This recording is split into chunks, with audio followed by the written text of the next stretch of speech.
qui vient d'arriver. Ouais. Oh, Bonjour Hélène. bonjour. Bonjour Philippe. Bonjour Jean-Philippe. Alors pourquoi donner rendez-vous ici? On a la réponse derrière nous. La piste. Le Mans, le Graal de l'automobile, ça c'est la première raison évidemment. La deuxième c'est l'esprit d'équipe. 25 ans qu'on travaille ensemble avec Total. Et ça compte.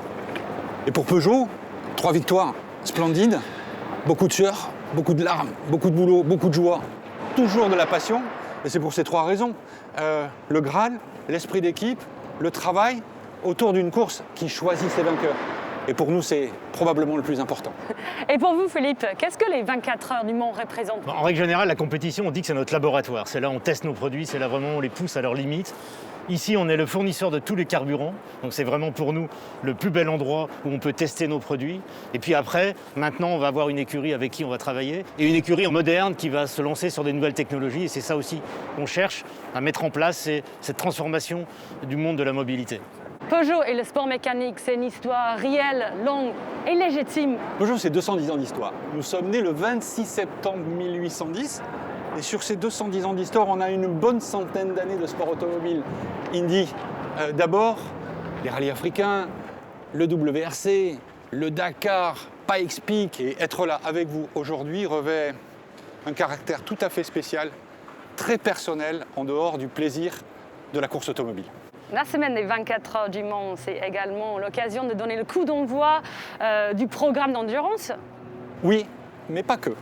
Alors évidemment, on a le programme d'endurance, qui est évidemment pour nous le point central de la semaine. Mais vous noterez qu'il est accompagné par la présentation du premier applicateur d'une ligne complète, 508 Peugeot Sport Engineered, qui soutient complètement l'opération de retour en endurance. C'est-à-dire qu'il ne pouvait pas y avoir de retour en endurance sans une traduction commerciale vie-série avec le plug-in hybride poussé jusqu'à 360 chevaux, 4 roues motrices et des émissions contenues, 46 grammes de CO2. C'est l'alliance entre le plaisir et ce qu'on appelle la néo-performance chez nous, high sensation, low CO2, high performance. Et donc, pour le retour de l'endurance, quelle catégorie est-ce que vous avez choisi? Hypercar, évidemment. Et puis, parce qu'on peut difficilement prétendre à autre chose, LMH. Donc, on va aller se frotter aux plus sérieux concurrents du plateau. On va essayer de faire de notre mieux. Et je peux vous dire que cette simple décision-là assoit toute la motivation de l'équipe, toute la motivation de l'entreprise, toute la motivation de la marque. On est tous derrière eux. Et on va essayer de donner le meilleur, évidemment, dans ce programme. Alors, est-ce que maintenant, on peut parler de la collaboration entre Peugeot et Total? Cette année, on marque les 25 ans de partenariat entre les deux équipes. C'est une véritable complicité parce que finalement, chacun, le constructeur essaye d'aller au maximum et de trouver et de gagner chacune de ces secondes qui font gagner les courses. Et nous, on est là pour contribuer avec des fluides, avec des huiles, avec des produits qui nous permettent de faire cette petite différence. Et c'est ça, et c'est une vraie complicité entre des solutions techniques, des problèmes techniques à résoudre et des solutions qu'on essaye d'apporter ensemble. Quelle est la stratégie de Total concernant l'évolution des énergies et la diversification d'électrification?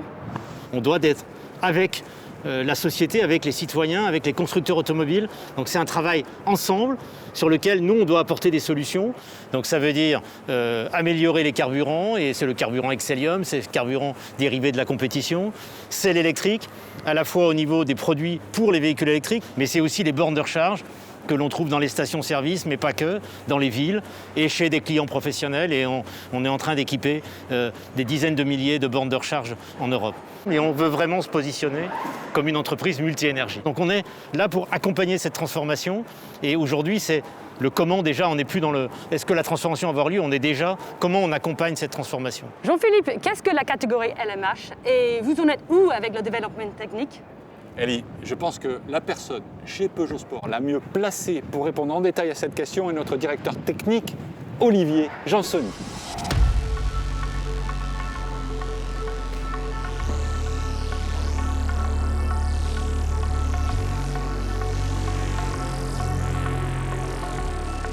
Qu'est-ce que Le Mans Hypercar, avec des mots simples pour un novice?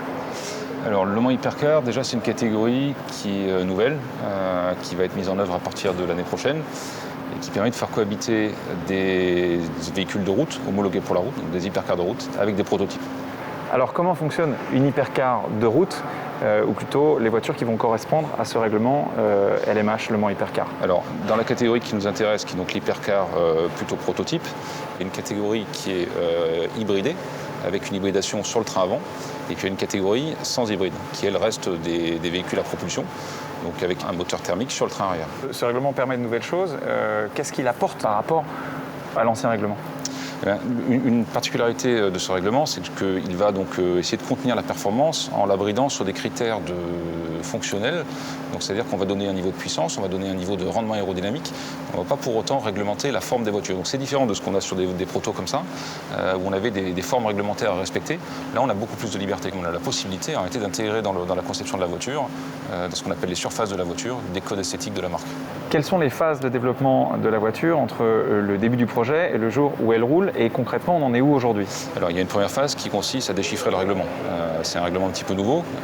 Il nous a fallu comprendre le contenu, comprendre ce qu'on pouvait en faire, et ensuite commencer une préétude avec une étude d'architecture globale où on choisit l'empattement, donc la largeur de la voiture, la longueur, la position exacte des roues, comment on va positionner le moteur, la boîte de vitesse, la coque, les grands concepts d'architecture de la voiture.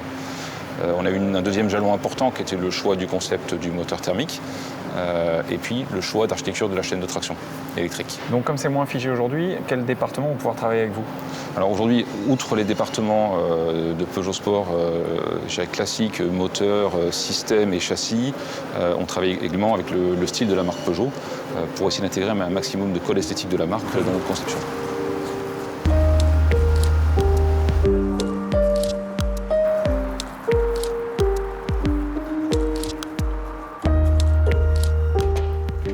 Ce nouveau règlement Le Mans Hypercar va permettre à Peugeot Sport et au design de la marque de collaborer. Comment est-ce que vous le percevez?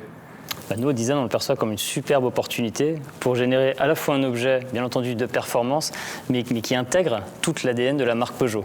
D'accord. Comment est-ce que vous allez faire? Ça a déjà été fait, en fait, la collaboration, même si maintenant c'est un petit peu nouveau. Comment ça se passe?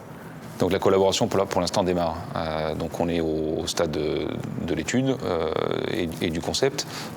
On a échangé sur des concepts réglementaires pour s'assurer qu'on était bien calé sur ce qui est autorisé, ce qui ne l'est pas.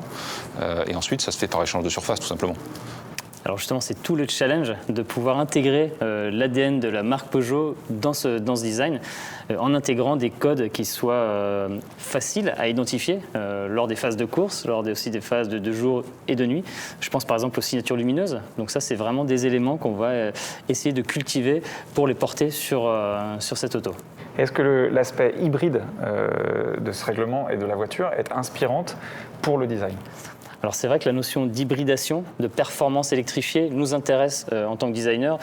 Et d'un point de vue registre formel, langage, chez Peugeot, on cultive déjà sur nos véhicules de série vraiment une recherche autour de l'efficience pour essayer de coller au plus près de la technique. Et c'est bien tout l'enjeu, tout le travail qui est en train de débuter.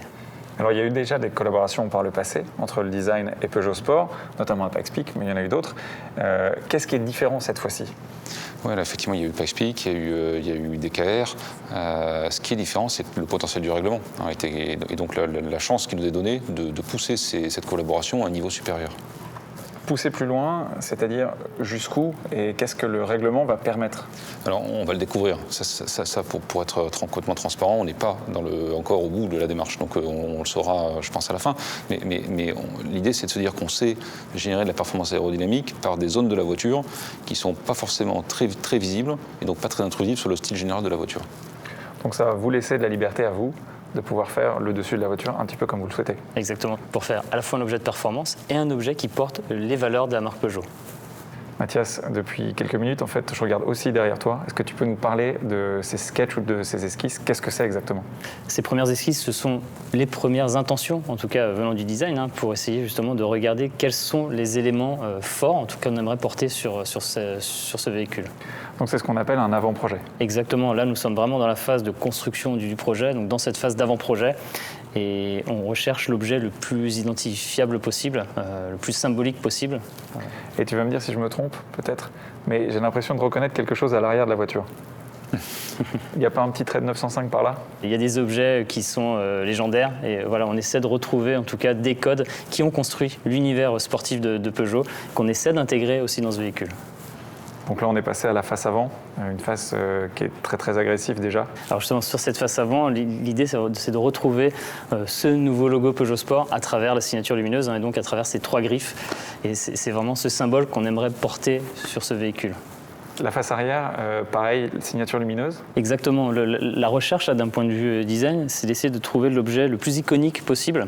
Et notre signature lumineuse, naturellement, en fait partie. Et je pense aux 3 griffes, qui sont voilà, un code que l'on retrouve déjà sur nos véhicules de production, mais qu'on aimerait en tout cas porter sur ce véhicule.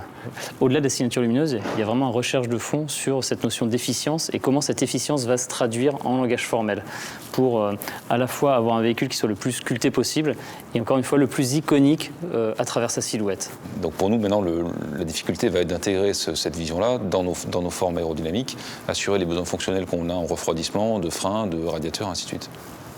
Le premier objectif, lors de ces premiers traits de crayon, c'est quoi? Alors, le premier objectif, c'est de sublimer la performance vue par Peugeot au travers d'une silhouette qui reste iconique, mais aussi élégante, athlétique, et c'est tout le travail qui est en cours avec les équipes design. Sur ce projet, donc c'est vraiment une toute petite équipe, à la fois de designers, de modeleurs 3D, qui travaillent dessus et qui commencent à dessiner l'objet et à modéliser en 3D ce véhicule. Mathias, est-ce que cette Le Mans Hypercar, elle préfigure du label Peugeot Sport Engineered? J'ai envie de dire que cette Le Mans Hypercar porte toutes les valeurs d'efficience et de performance qui sont naturellement dans les gènes de Peugeot Sport Engineered pour découvrir ce nouveau logo Peugeot Sport au Mans, derrière notre lieu emblématique. Jean-Philippe, vous avez une présence forte ici aux 24 heures du Mans cette année. Quel est le message de ces lions? The Lion is back. On ne pouvait pas revenir au Mans sans vous le présenter. Et il va accompagner cette édition 2020 de toute sa puissance, de toute sa beauté. C'est extraordinaire. Et si vous devez résumer cette journée, quelle conclusion? Plaisir d'abord. Plaisir, une stratégie sportive qui rejoint cette néo-performance que l'on est en train de chercher dans notre offre série, portée par le label Peugeot Sport Engineered, qui entoure maintenant la marque. Et puis, je dirais, un challenge qui s'ouvre à nous et un message particulier pour tous ceux qui nous entendent, nous écoutent. Derrière cette opération, on a des clients que je voudrais saluer. On a les équipes du groupe qui sont avec nous, la recherche, le développement, l'industrie, les achats qui sont avec nous. Et on a les collaborateurs de Peugeot Sport. Et ces gens-là, je voudrais leur dire, allez, on est avec vous le Peugeot Sport, on est avec vous l'aventure Peugeot qui nous rappelle notre histoire, on est avec vous l'entreprise et on va se mettre au travail avec humilité mais une très grande détermination, vous nous connaissez. Encore une fois, c'est la course qui choisit ses vainqueurs, mais c'est nous qui sommes capables d'inverser peut-être le cours du jeu. Donc on va s'y mettre et on va s'y mettre ensemble. Voilà.